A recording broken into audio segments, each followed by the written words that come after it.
Assalamualaikum warahmatullahi wabarakatuh. Apa kabar Anda semuanya? Semoga semuanya dalam keadaan sehat walafiat. Amin ya rabbal alamin.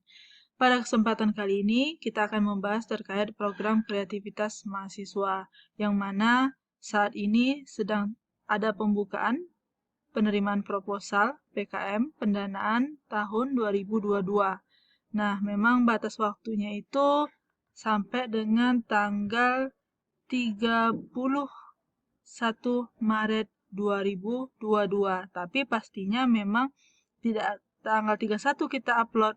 Kalau pengajuan proposal minimal itu deadline itu tanggal 29 Maret. Jadi nanti ada waktu yang diberikan untuk dosen untuk memvalidasi beserta pimpinan untuk memvalidasi proposal Anda semuanya.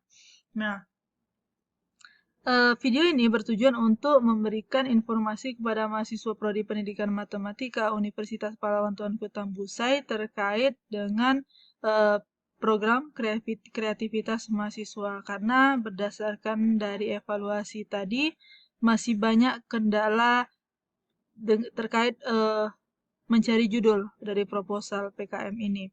Nah, kawan-kawan, program kreativitas mahasiswa ini sebenarnya adalah program yang sangat bermanfaat yang bisa kita ikuti karena di sana ada pendanaan atau anggaran yang akan diberikan ketika kita lulus pendanaan proposal ini. Sebenarnya selain itu juga ada SKS-SKS yang bisa diklaim untuk terkait SKS mata kuliah. Tapi kita tidak fokus ke sana, kita saat ini fokus bagaimana cara membuat proposal PKM program kreativitas mahasiswa ini. Nah, ada 10 skema terkait kriteria PKM program kreativitas mahasiswa.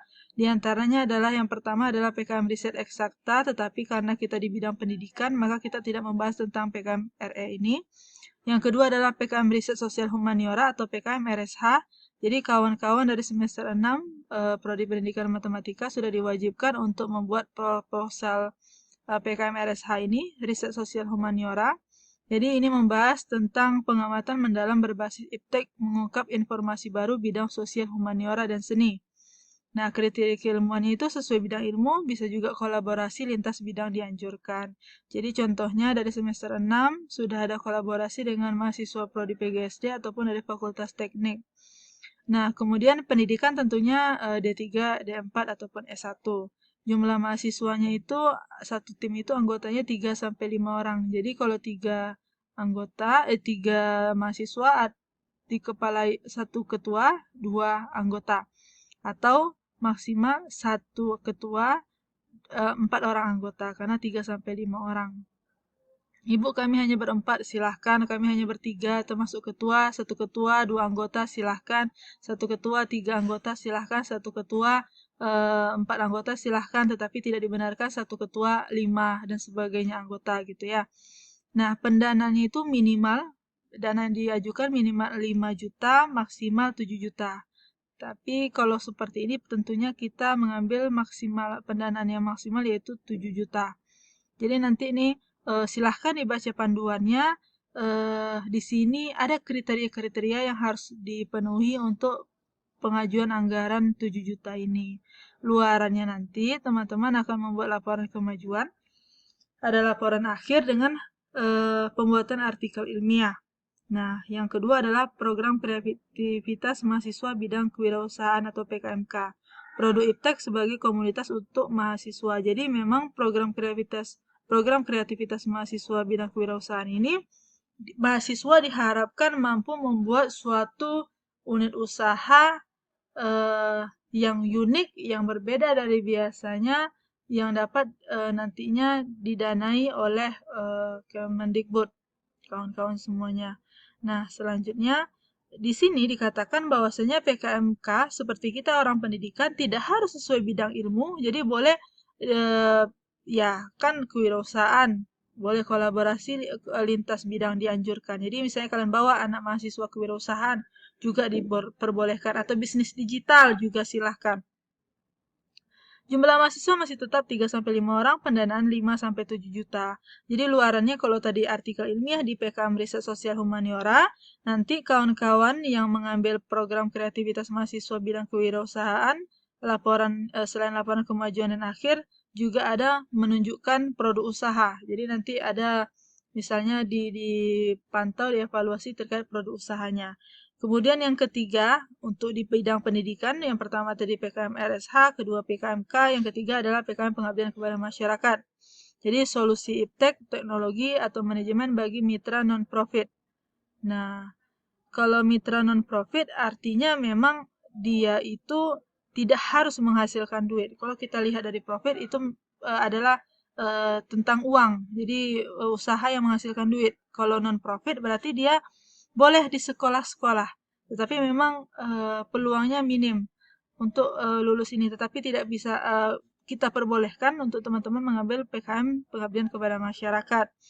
Tidak harus sesuai bidang ilmu, makanya tadi dikatakan walaupun kita orang pendidikan, sebenarnya bisa kita melakukan pengabdian kepada masyarakat. Misalnya kawan-kawan ini sudah ada unit usahanya, sudah berkembang maju misalnya. Nah, sekarang teman-teman ingin mengarahkan atau memberikan konsultasi atau memberikan pelatihan kepada unit usaha baru yang ada di lingkungan masyarakatnya, sehingga dia lebih menghasilkan nantinya. Nah, tetapi sekali lagi ini bisa digunakan untuk yang non-profit, artinya di sekolah-sekolah. Nah, jumlah mahasiswa tetap 3-5 orang, pendanaan tetap 5-7 juta. Di sini untuk PKM pengabdian kepada masyarakat, luarnya selain kemajuan dan akhir juga ada buku pedoman mitra. Nah, kemudian ada PKM penerapan iptek. Ini solusi iptek bagi mitra profit. Sama halnya tadi, kalau misalnya teman-teman punya unit usaha yang memang sudah berkembang dengan pesat, dan teman-teman ingin membantu unit usaha lainnya untuk menghasilkan duit, Anda bisa mengambil PKM penerapan iptek. Tapi memang kalau misalnya kita belum punya, silahkan ambil PKM Riset Sosial Humaniora, silahkan ambil program kreativitas mahasiswa bidang kewirausahaan, ataupun pengabdian kepada masyarakat. Next, kita lihat lagi karakteristiknya. Kawan-kawan, untuk PKM Riset Sosial Humaniora, seperti yang disampaikan tadi, meliputi riset yang mengungkap hubungan sebab akibat, penelitian deskriptif tentang perilaku sosial, ekonomi, pendidikan, seni, dan budaya masyarakat, baik terkait dengan kearifan lokal maupun perilaku kontemporer. Mahasiswa semester 6 sudah membuat proposal dengan judul secara garis besar adalah eksplorasi etnomatematika. Jadi etnomatematika ini kan berhubungan dengan kebudayaan, artinya berhubungan dengan kearifan lokal. Contohnya, judulnya eksplorasi etnomatematika pada bangunan Masjid Jami Air Tiris, atau eksplorasi etnomatematika pada aktivitas menggelek tobu di Kuok. Jadi beda, macam-macam dia, ada bangunan, ada aktivitasnya, ada motifnya dan sebagainya. Jadi itu disebut dengan berhubungan dengan kearifan lokal. Jadi PKM RSH misalnya semester 4, kebingungan, Bu, kami mau PKM RSH juga silakan. Nanti kalau misalnya kalian bingung mencari judulnya, bisa nanti Ibu berikan, datang ke Prodi, tanyakan ke Ibu akan berikan judul untuk penelitian riset sosial humanioranya atau riset sosial humaniora.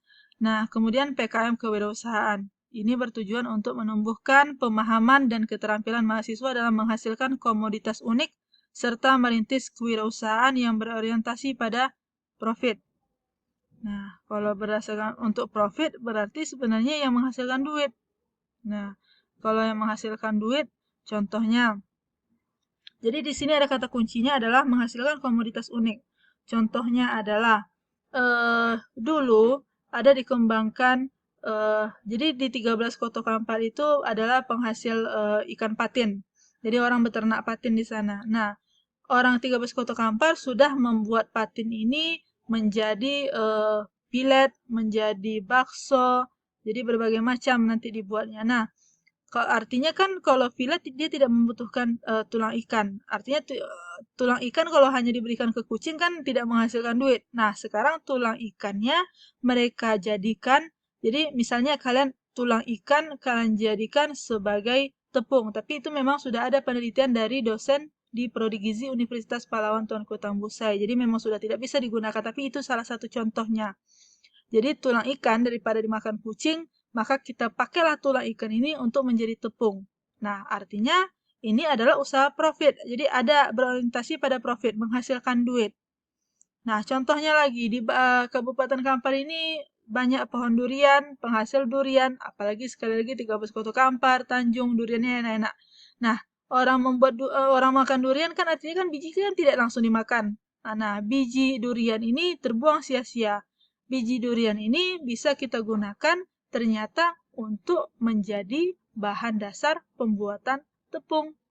Nah, kalau misalnya kan dulu kita mungkin ada yang makan nangka, ada bijinya, pernah direbus oleh orang tuanya, kan masih bisa dimakan gitu. Nah, sekarang misalnya biji itu mau kalian apakan lagi selain mau kalian inovasikan seperti apa lagi selain dari dia menjadi tepung, misalnya apakah keripik atau seperti apa nantinya. Contoh tadi dari Zoom ada kakak tingkat Nurul yang menyarankan untuk misalnya jamur tangkos dijadikan nanti jamur crispy.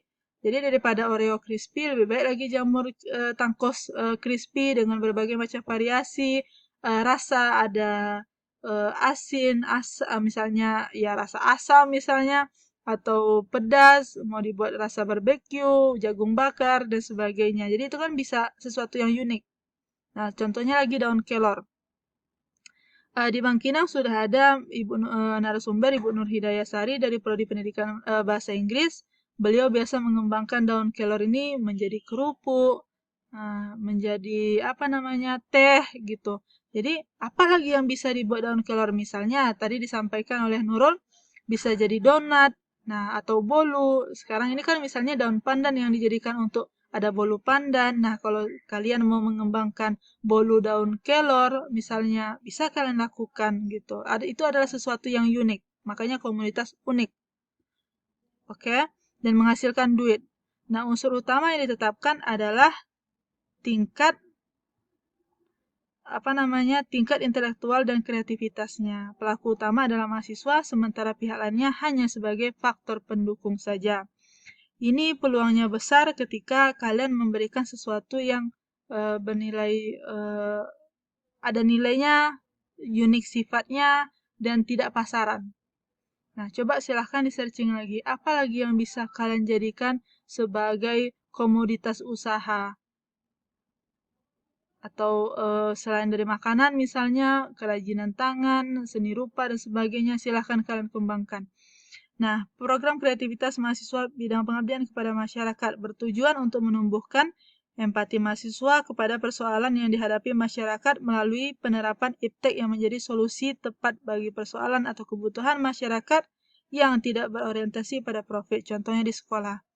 Saat ini terkendala misalnya terkait dengan jam pelajaran yang dipersingkat atau adanya shift-shiftan sehingga tidak maksimal. Ada solusi dari kalian misalnya, apakah suatu inovasi di bidang pembelajaran atau seperti apa nantinya, silahkan kalian kembangkan. Tetapi memang sekali lagi, ini minim peluang biasanya untuk orang pendidikan. Nah, tetapi tidak bisa kita pungkiri, boleh dicoba. Jadi silahkan dicoba. Misalnya, guru saat ini, jadi memang kan permasalahan yang ada di sekolah. Guru membutuhkan software matematika untuk misalnya untuk membantu guru untuk melakukan proses pembelajaran di dalam kelas.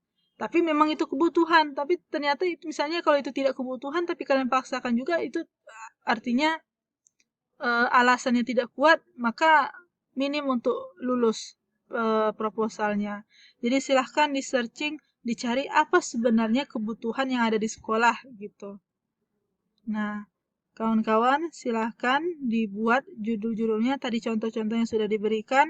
Boleh PKM Riset Sosial Humaniora, boleh PKM Kewirausahaan, ataupun PKM Pengabdian kepada Masyarakat. Silahkan dikerjakan, cari judulnya hari ini. Ibu tunggu sampai dengan jam 4 sore ini sudah ada datanya sebenarnya ini untungnya sama kalian juga, 100% biaya akan diserahkan kepada kalian dan kalian akan dibebaskan untuk apa namanya, ya sesuai juga dengan ketentuan yang ada di panduan program kreativitas mahasiswa. Tapi 100% akan